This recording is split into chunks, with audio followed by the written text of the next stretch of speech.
તો તમે બધા મને બહુ કહેતા ને તું કબીર સિંહ જેવો લાગવા માંડ્યો છે, હવે તો વાળ કપાવ. તો તરત વાળ કપાવવા વયો ગયો. વાળ કપાવીને તરત ક્લાસમાં પહોંચીને જોઉં છું તો અહીંયા આપણો કુંફુ કરાટે ક્લાસ ચાલુ હતો.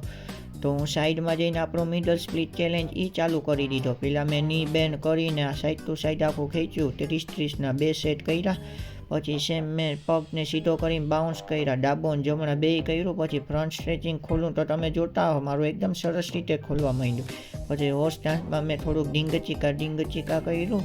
પછી એ પૂરું થયું તો મેં જેટલું મારાથી સ્પ્લિટ ઓપન થાય એટલું ઓપન કરીને મેં ચશ્મા હરખા કર્યા. પછી મેં પુશઅપ મારવા માંડ્યો. પુશઅપ મારીને હું એલ્બો જમીનમાં હોલ રાખ્યો. પછી હું પાછા હું ચશ્મા હરખા કર્યા. પછી સાઈડ ટુ સાઈડ કરીને પગને માંડ દુખતા હતા ભેગા કર્યા. પછી બટરફ્લાય કર્યું. પછી કરાટે ક્લાસમાં જોઈન થઈ ગયો. તો વિડીયો કેવો લાગ્યો જરા કોમેન્ટ કરીને કહેજો. આપણે મળી આવા બીજા નહીં ત્રીજા વિડીયોમાં.